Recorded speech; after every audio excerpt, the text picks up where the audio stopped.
প্রিয় ভিউয়ার্স, এ পর্ব আমি প্রিভিয়াস যে কোডিংটা লিখছি সেটার উপর বেস করে আমি আরও কিছু ডিটেলস আলোচনা করব, তাহলে আপনাদের আরও ক্লিয়ার হবে। আমি শুরুতে এই ব্লকিংগুলো, স্কোপগুলো কেন বারবার বলছি, কারণ এগুলো যদি ভালো না জানা থাকে, যখন আমরা বিভিন্ন ধরনের ফাংশন, ক্লাস, অবজেক্ট নিয়ে কাজ করব, তখন কিন্তু আমাদের এই কোডিং লিখতে অসুবিধা হবে। এই জন্য কিন্তু এই বিষয়টা আমি খুব ক্লিয়ার করার চেষ্টা করতেছি। এখন আমরা আগের পর্বে যেটা করছি সেখান থেকে শুরু করি। যদি আমাদের এ ভ্যালুটা বির চেয়ে ছোটো হয়, তাহলে আমাদের এইটা আউটপুট আসতেছে এবং এই তিনটা আউটপুট কিন্তু সে দিচ্ছে। এলস সে প্রিন্ট দেখাবে এটা। তো সেক্ষেত্রে এই কোডটা যদি আমি রান করি, তাহলে সে প্রথম কন্ডিশনটা, সে যেহেতু ট্রু, সে প্রথমটা দিয়ে তিনটা রান করলো এবং তিনটা রেজাল্ট আসবে। আর যদি আমি এটাকে উল্টাই দিই, যদি এ বির চেয়ে বড় হয় এটা করবে, অন্যথায় সে এটা করবে। এখন কিন্তু সে B is smaller than A, এই আউটপুটটা দেখাবে। আমরা যাই,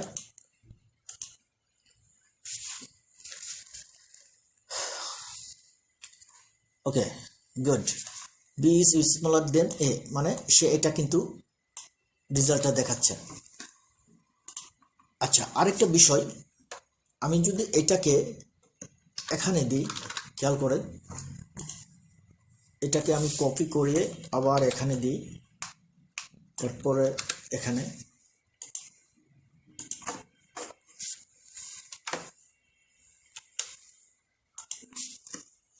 ওকে, এখন কিন্তু সে এই দুটা রেজাল্ট দেখাবে। বাট আমি প্রিন্টটা যদি প্রথম একেবারে লাইনে, অর্থাৎ কোনো স্পেস ছাড়া লিখি, প্রিন্ট আদার্স, কোনো কন্ডিশন যদি সত্য না হয় তাহলে সে আদার্স প্রিন্ট করবে। সেক্ষেত্রে খেয়াল করেন, আমি এটাকে একটু উল্টাই দিই, এখান থেকে এটা ডিলিট করি, এখান থেকে এটা ডিলিট করি।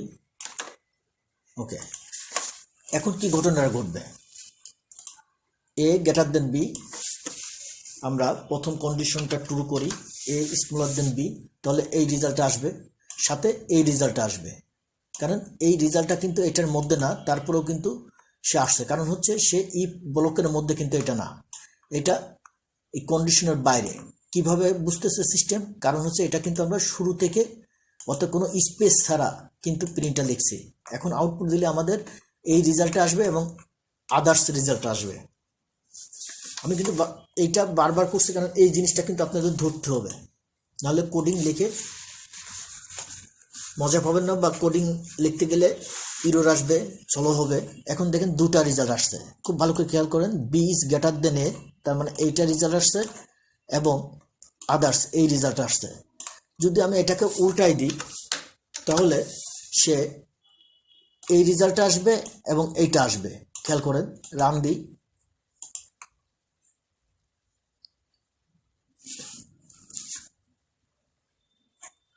ওকে, এইটা আসছে। কিন্তু এইটা যদি আমি এখান থেকে কপি করে, অর্থাৎ একটা স্পেস, খেয়াল করেন, এটা ট্যাব দিই, এবং সিস্টেম দেখেন, এখানে আমরা ভিজুয়াল স্টুডিও বা এডিটর কেন ইউজ করি, এটা করলে এটা আসছে এবং এটা বুঝে যাচ্ছে যে দেখেন এটা কিন্তু সিস্টেমের বাইরে। আমি আবার স্ক্রল করি, অর্থাৎ ক্লপস করি, করলে এটা কিন্তু আবার দেখাচ্ছে। তার মানে এলসের আন্ডারে এটা, ইপির আন্ডারে এটা, এটা কিন্তু বাইরে। এই কারণে কিন্তু এই দুটো কন্ডিশনের মধ্যে সে কন্ডিশন চেক করে যে কোনো একটা রেজাল্ট দিচ্ছে, এটা দিচ্ছে। এখন মজার বিষয় হচ্ছে, এটাকে যদি আমরা একটা ট্যাব দিই, তাহলে ঘটনা কি ঘটবে খেয়াল করেন। তখন এই এলসের আন্ডারে কিন্তু এটা, এইটার আন্ডারে না। আমরা একটু দেখে আসি, রান দিই,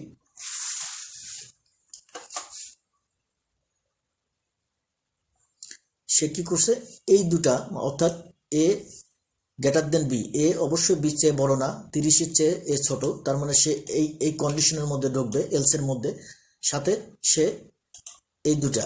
এখন এই দুটা কিন্তু আমার এলসের আন্ডারে। আমি যদি কন্ডিশনটা উল্টাই দিই, তাহলে এটা এ বির চেয়ে ছোট, অর্থাৎ 30-এর চেয়ে 20 ছোট, এই কারণে সে কিন্তু এটা দেবে। এখন কিন্তু একটা আউটপুট দেবে, খেয়াল করেন, এখন একটা আউটপুট দিচ্ছে,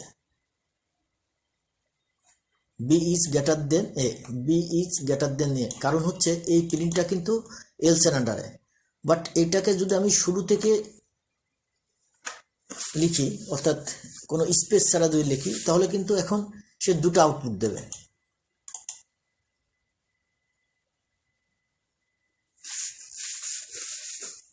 দুটো আউটপুট আসছে, এটাই একটু পার্থক্য এবং পাইথনের স্পেশাল ক্যারেক্টার। সে এই প্যাটার্নে কোডগুলো লিখছে এবং এটা কেন করছে, কারণ হচ্ছে এটা একটা এভাবে কোড লিখতে গিয়ে শর্ট হয়ে যাচ্ছে কিন্তু, কারণ আপনি দেখেন, এবং কোডটা বুঝতেও কিন্তু সুবিধা হচ্ছে।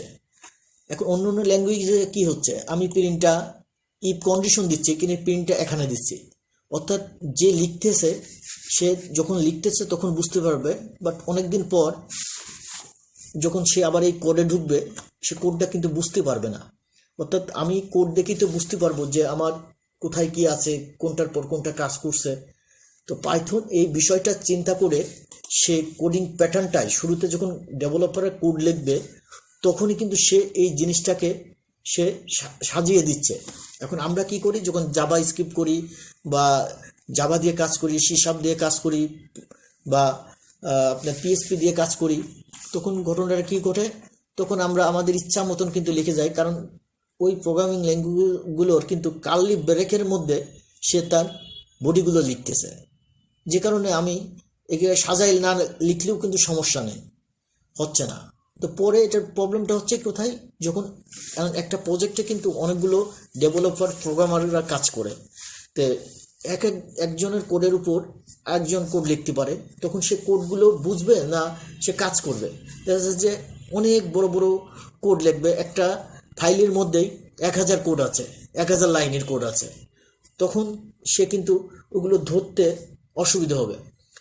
এই ফাইলটা যদি আমরা কোনো টেক্সট নোটপ্যাডে যদি সেভ করে রাখি বা ওয়ার্ড ফাইলে সেভ করে রাখি, তাহলেও কিন্তু এটা আমরা বুঝতেই পারবো যে কোনটার পর কোনটা। এই কারণেই পাইথন শুরুতে ডেভেলপার যখন ডেভেলপমেন্ট করবে তখনই কোডিং প্যাটার্নটা সাজিয়ে রাখছে, এবং এটা একটা অনেকগুলো কোড শর্ট করে দিচ্ছে, অর্থাৎ শর্ট ভার্সনে সে কোডগুলো লিখছে, টাইম কম লাগতেছে, কাজটা করে আমরা মজা পাবো।